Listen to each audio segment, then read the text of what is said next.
রে না, রে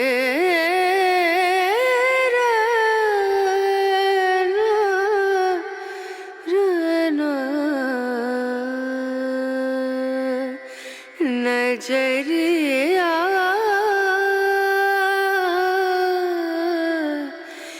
लागे नहीं कर। অভাবের সংসারে বুদ্ধি ও পরিশ্রমের সাথে এই কয়েকটি নিয়ম মেনে আমার সংসারে লক্ষ্মীর আশীর্বাদ ভরে উঠেছে। আজ সকালেই বেশ কয়েকটা জাম কুড়িয়ে এনেছি। দেখো, এটা হচ্ছে সিজনের ফল। আর গরমকালের সিজনে জানো তো এই জাম কুলটা খেতে কিন্তু খুবই ভালো লাগে। আর যেহেতু এটা সিজনের ফল তাই সিজনে খেতে আরো তো খুবই ভালো। কিন্তু এই জামকুল এখন জানো তো আর সেইভাবে পাওয়াই যায় না। তো যদিও গাছ থেকে পড়ে তাও আবার ফেটে যায়। তো মোটামুটি আজকে সকালে ফুল তুলতে গিয়ে একটা গাছের থেকে পড়ছিল, আর সামনে কচু পাতার গাছ পেয়েছিলাম তাই ওটাতেই কয়েকটা কুড়িয়ে নিয়েছি।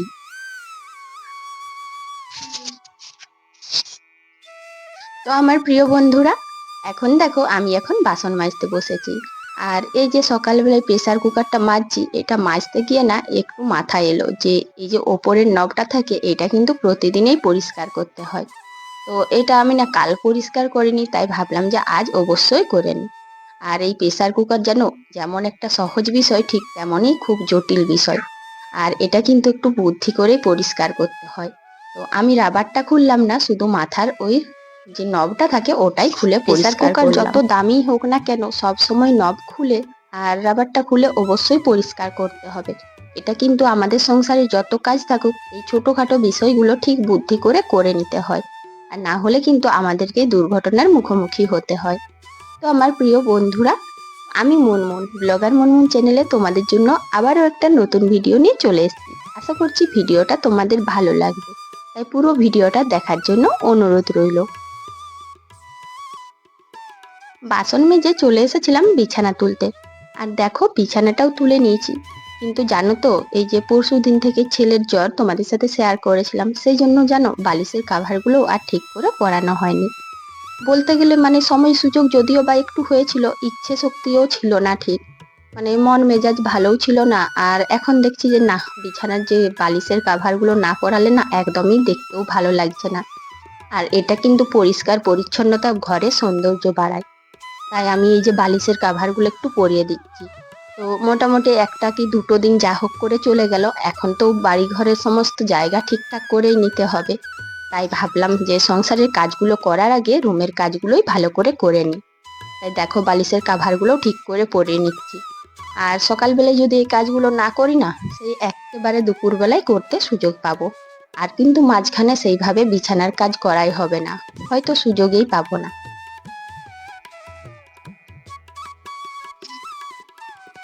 এই যে ঘর বাড়িগুলো ঝাঁট দেওয়ার পর কয়েকটা প্যাকেটের টুকরো পাওয়া গেল। আর কালকেরও কয়েকটা জমা ছিল, বিকেল বেলায় তো পুরো উঠোনটা আর ঝাঁট দেওয়া হয়নি। তো দেখো সেইগুলোই ভালো করে গামলার মধ্যে তুলে নিচ্ছি।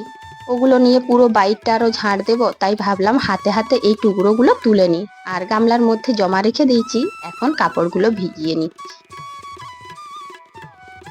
দুদিন তো সেইভাবে কাপড় কাচা হয়নি। আর দেখো যখনই আমরা কাপড় জমা করে দিই তারপরে কিন্তু আমাদেরকেই পস্তাতে হয়। আর জানো তো বন্ধুরা, আজকে কিন্তু অনেক জামা কাপড় রয়েছে। তো বিশেষ করে ছেলেরগুলোই বেশি রয়েছে, কারণ আজ ভাবছি ওরগুলোই আগে কাচি, তারপর না হয় সময় সুযোগ থাকলে বেলার দিকে আবার কিছু কেচে নেব। আমার সামনে এসে দাঁড়িয়েছিল কাকিমা। তো কাকিমার সাথে কথা বলছিলাম। এই গল্প করার সময় জানো তো আমাদের পাড়ারে আর একটা কাকিমা উপস্থিত হয়েছিল। তো দুজনের সঙ্গে বেশ ভালো করে গল্পটা মজিয়ে করছি। আর এদিকে কিন্তু মুখ চলছে আবার হাতও চলছে। জানো তো এটাই কিন্তু আমাদের বাড়ির মানে আমাদের সংসারের ধর্ম। বাড়ির গৃহিণীরা এটা ঠিক বুঝে যায়, একদিকে যেমন ফোন চলে অন্যদিকে মুখ চলে, আবার সঙ্গে কিন্তু হাতও চলে। এইভাবে একটা সময়ের মধ্যে তিনটে জিনিস না করলে আমরা কিন্তু সংসারে টিকে থাকতে পারবো না, সংসারের মঙ্গল করতে পারবো না। আর সংসারের কাজগুলো তো টাইমের মধ্যে কোনোভাবেই করা সম্ভব না। বিশেষ করে যারা ব্লগ তৈরি করে তাদের তো অনেকটাই সময় যায়।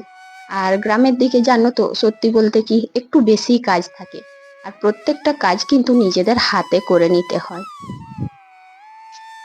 তো সেক্ষেত্রে কি বলতো, যদি ফোন নিয়েই থাকি তাহলে কি করে হবে, আবার ফোন না নিয়ে থাকলেও অসুবিধে, কারণ ব্লগটা তোমাদের সাথে কিভাবে শেয়ার করব।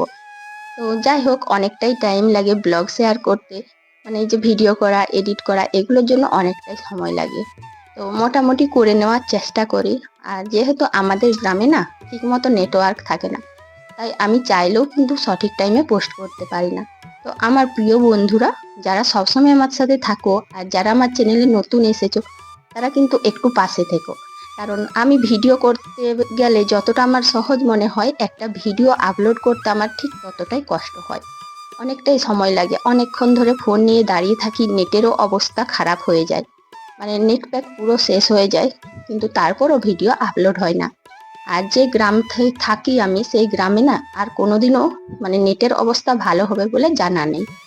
তো যাই হোক, এইরকম করেই আমি ভিডিও ছাড়ছি, কতদিন ছাড়তে পারবো জানি না, তবু আশা রেখেছি, চেষ্টা করছি, এটাই আমার কাছে একমাত্র অবলম্বন। তো তোমাদের সাথে বকবক করতে করতে দেখো, গামলাতে যা টুকরো টুকরো প্যাকেটগুলো ছিল সবগুলো ফেলে দিয়ে এলাম। আর এই যে এখন উঠোনটা ভালো করে ঝাঁট দিয়ে দিচ্ছি।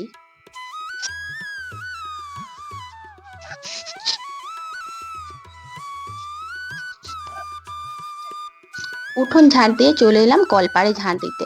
জানো তো, যখন মানে যে কাজটা করি না, মনে হয় সেই কাজটার যদি অন্যদিকে একই রকম কাজ থাকে একসঙ্গে করে নিই। এইভাবে হাতে হাতে যদি একটা কাজ, মানে দুদিকে দুটো কাজ একই রকম থাকে, তখন যদি একসাথে করে নিই, কাজটা অনেকটাই কম সময়ের মধ্যে হয়। আর যেহেতু ঝাঁটানোর কাজ, সেই ঝাঁটানোর কাজটা মনে হয় সব জায়গা একসঙ্গে করে নেওয়াই ভালো। তো উঠোনটা ঝাঁট দিয়ে যেন কলপাড়টা ঝাঁট দিয়ে দিচ্ছি, না হলে কোনো সময় ভুলে গেলে ওটা আবার রয়ে যাবে। এইভাবে প্রত্যেকটা দিন যেন আমাদেরকে, গৃহিণীদেরকে, সংসারের প্রত্যেকটা বিষয়ে বুদ্ধি খাটিয়ে পরিশ্রম করে চলতে হয়। আর দেখো, এই যে কলপাটটা ঝাড় দেওয়ার পরেই জানো তো, ঘরের মধ্যে যেয়ে দেখলাম যে আজকে রাত্রিবেলায় মটরের তরকারি করব। তো দেখলাম যে মটরগুলো বেশ কয়েকদিন না করার জন্য না একটু কিরকম টাইপের হয়ে যাচ্ছে, মানে একটা দুটো ফুটো হচ্ছে। যদিও বা পুরো মটরটাই ঠিক আছে, তাই ভাবলাম এত রোদ যখন হয়েছে একটু রোদে দিয়ে দিই, আর জিনিসটা তাহলে আর নষ্টও হবে না, ভালো থাকবে। সংসার করতে গেলে এই ছোটখাটো বিষয়গুলোই আমাদেরকে বুদ্ধি খাটাতে হবে, যাতে সংসারের কোনো জিনিসটাই না নষ্ট হয়। আর এর জন্য কিন্তু পরিশ্রম দরকার। এই যে প্রচন্ড রোদের মধ্যে এসে ওটা রোদে দিয়েছি, আবার দু তিনবার কিন্তু হাত দিয়ে মিলতেও হবে এসে এসে। আর রোদ উঠলে তারপর কিন্তু, মানে রোদটা পড়ার পরে তখন কিন্তু এসে নিয়ে যেতে হবে। এরকম করলে যেন কোনো জিনিসেই নষ্ট হবে না। আর নষ্ট না হলে আমাদের সংসারে কিন্তু লক্ষ্মীর আশীর্বাদ সবসময় থাকবে। আগের দিন এই যে গোলাপ গাছে গোলাপগুলো তোমাদেরকে দেখিয়েছিলাম, আজকেও কিন্তু দেখতে পেলাম। আর তাই দেখো, সিঁড়ি দিয়ে কাঠগুলোর ওপরে একটু জোর নিয়ে উঠে গেলাম। তো আগের দিন উঠেছিলাম তখন তো কিছু হয়নি, সেই জন্য আজ একটু ভরসা পেলাম। সেই জন্য কাঠগুলোর ওপরে আস্তে আস্তে পা দিয়ে উঠে ওই যে রয়েছে গোলাপ ফুলগুলো, ওগুলোর দেখছিলাম। আর এদিকে কিন্তু একবার তালমাতাল হয়ে যাচ্ছিলাম, মানে একটা কাঠ বেশ ভালোই নড়ে গিয়েছিল। তো পড়ে যাবার মতনই হচ্ছিলাম, কিন্তু শেষমেশ আমি এই বেড়াটা ধরে আটকে নিয়েছি। আর তবু কিন্তু গোলাপ ফুলগুলোর প্রতি আমার আকর্ষণ এতটাই বেশি, বারবার দেখলাম। সংসারের সব কাজকর্ম করে এখন সোজা চলে এলাম স্নান করে জামা কাপড়গুলো মিলতে। তো দেখো, জামা কাপড় মিলতে এসে দেখি যে কিছু কিছু জামা কাপড় কিন্তু নেই।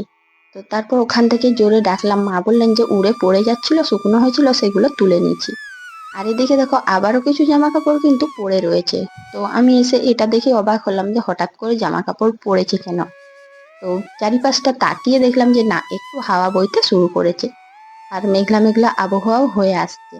তো সেই করে জানো তো, ভিজে জামা কাপড়গুলো মিলে দিলাম। আর যতগুলো শুকনো জামা কাপড় আছে, সেগুলো যা যা পড়ে রয়েছে সেগুলো কিন্তু ভাবছি তুলে নিয়ে চলে যাব।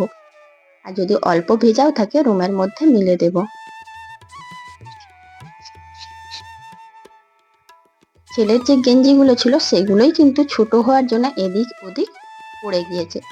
আর আমাদের গ্রামে কিন্তু এটাই সুবিধে, দেখো জামা কাপড় শুকনো হয়ে পড়ে যাচ্ছে, তাও কিন্তু ঘাসের ওপর, তাই তুলতে পারছি। কিন্তু এটা জানো তো, শহরে একদমই হয় না। শহরে তো খুব অল্প জায়গার মধ্যে, আবার জামা কাপড় পরে গেলে সেটা তো পাওয়াই যায় না, তাই তারা ক্লিপ দিয়ে রাখে। আর আমাদেরকে এই এক্সট্রা কাজটা করতে হয় না। কিন্তু এই যে পড়ে গেলে তুলতে হবে, এটা তো অবশ্যই করতে হয়। আর দেখো আমি যতগুলো জামা কাপড় শুকনো হয়ে গেছে সেগুলো কিন্তু তুলে নিয়ে যাচ্ছি। ভিজে জামা কাপড় মিলতে এসে শুকনোগুলো তুলে নিয়ে গেলে কি হয় বলো তো, শুকনো জামা কাপড়ের জন্য আর দ্বিতীয়বার আসতে হয় না। তাই বুদ্ধি করে একবারই যদি আমরা দুটো কাজ করে নিই, এটাই আমাদেরই কিন্তু সময় বাঁচবে আর সংসারের জন্য কিন্তু পরে থাকা সমস্ত জামা কাপড় তুলছি আর সেই মুহূর্তে ঝড় কিন্তু আরো বেশি দিচ্ছে। আবার দেখো রোদটাও কিন্তু উঠে গিয়েছে, প্রথমে মনে হচ্ছিল মেঘলা, কিন্তু না, রোদ দিচ্ছে। তাই এই যে যে যে জামা কাপড়গুলো একদম ভিজে ছিল সেগুলো আবার মিলে দিয়ে চলে এলাম। আর মিলে দিয়ে চলে এসে দেখো আমি কিন্তু রান্নাও করে নিয়েছি। আর ভাত করেছি, আলু ভাজা আর কলা মাজার তরকারি। তো দেখো আমি কিন্তু খেতেও বসে গেছি। অন্যদিন যদিও এই সময় মুড়ি খাই, আর আজকে এখন জানো অনেকটাই বেলা হয়েছে। আর দেখলে মানে প্রথমে খিদে ছিল না, তারপর রান্না করার পর খিদে লাগছে। তো তাই ভাবলাম একটু ভাতটাই খেয়ে নিই। আর ভাত খেতে আমি কিন্তু খুব ভালোবাসি, তোমাদেরকে এটা বলাও হয়নি। তো মুড়ি নিয়ে বেকার ফেলবো কেন, বেলাও হয়ে গেছে, তাই ভাবলাম এই সময় ভাতটা খেয়ে নিই। আর দুধ ভাত খাচ্ছি। আর আমাদের বাড়িতে দুধ ভাত খেতে তো ভীষণ পছন্দ করে সবাই। দুধ ভাত আলু সেদ্ধ এগুলো কিন্তু খুব ভালো মানে প্রিয় খাবার বলতে পারো সবারই। তো এই যে আলুগুলো ভাজা এগুলো ছেলের জন্য ভেজেছিলাম, তারই কিছু ছিল। আর কলা মাজা দিয়ে খেয়ে নিচ্ছি, তবে কিন্তু আজকে সম্পূর্ণ রান্না এখনো হয়নি। আর আমি এই রান্নাটা মাঝখানে থামিয়ে কিন্তু খেয়ে নিচ্ছি। তারপর কিন্তু আবার একটা তরকারি করতে বাকি রয়েছে, এই যে কুমড়োর তরকারি। তো দেখো কুমড়োর তরকারিটা এই কারণে করছি, এটা প্রথমে রুটিতে করার কথা ছিল, কিন্তু যেহেতু মটরগুলো করব তাই ভাবলাম যে কুমড়োটা কেন নষ্ট হয়ে যাবে। আর জানো তো কুমড়োর তরকারি করব বলে ছোলাও ভিজিয়েছিলাম। আর ছোলাগুলো যদিও রয়ে যাবে, কুমড়োটাও রয়ে যাবে, কিন্তু তবু কেন জানি মনে হলো না, মটরটা যখন করব এটাই ভাতের সঙ্গে করে দিই। যেহেতু শুধু কলা মাজা, ডাল আর এই ভাত, এটা একটা তরকারিতে, তো তাই ভাবলাম ওদের জন্য একটু কুমড়োটা করে দিই। তাই খাওয়া দাওয়ার পরে ওদের জন্য কুমড়োটা বসিয়ে দিচ্ছি। সংসারে যাতে কোনো জিনিসেই না নষ্ট হয়, আর সংসারে যাতে প্রত্যেকটা মানুষ সুখে থাকে, সবকিছু যেন ঠিকঠাক থাকে, এটাই কিন্তু আমরা সবসময় চেষ্টা করি। এখন সন্ধেবেলায় সন্ধে দিতে চলে এসেছি। আর সন্ধে প্রদীপটা জ্বাললে না সারাদিনের সমস্ত যে ক্লান্তি থাকে, অবসাদ থাকে, বা যত মনে দুঃখ থাকে, যত সংসারের কাজ করি শরীর ক্লান্ত হয়ে পড়ে, এতে কিন্তু অনেক এনার্জি পাই। সত্যি বলতে ঠাকুরের কাছে এলে না আমাদের পজিটিভ এনার্জিতে সমস্ত ঘর বাড়ি মন সব কিছুই মানে পরিপূর্ণ হয়ে ওঠে পজিটিভ এনার্জিতে। আর সবসময় মনে হয় মা লক্ষ্মীর আশীর্বাদে আমার সংসার যেন ভরে উঠেছে। সবসময় এটাই মনে হয় যেন আমি মা লক্ষ্মীকে সন্তুষ্ট করতে পারি, সংসারের সমস্ত মঙ্গল করতে পারি, আর তার আশীর্বাদ যেন আমার মাথার উপর সর্বদাই থাকে। সন্ধে হলেই আমি কিন্তু সন্ধে দিতে আসি, এই সময়টা কোনোভাবেই দেরি করা চলে না। সংসারের জানো তো বুদ্ধি পরিশ্রমের সাথে কয়েকটি নিয়ম মেনে চললে তবেই কিন্তু সংসারের লক্ষ্মীর আশীর্বাদ আমাদের উপর ভরে থাকে, আমাদের মাথার উপর আশীর্বাদ হয়ে থাকে। আর আজকে এই সন্ধে দিয়ে ব্লগটা শেষ করছি। তো প্রিয় বন্ধুরা, তোমাদের যদি আজকের ব্লগটা ভালো লাগে অবশ্যই আমার পাশে থেকো। আর নতুন বন্ধুরা যদি আজকের ব্লগ ভালো থাকে তাহলে লাইক কমেন্ট সাবস্ক্রাইব করে পাশে থেকো। তো আজকের এই ছোট্ট ব্লগটা আর বেশি দূর এগোচ্ছি না, এখানেই শেষ করছি। সবাই ভালো থাকবে, সুস্থ থাকবে, কাল আবার দেখা হচ্ছে।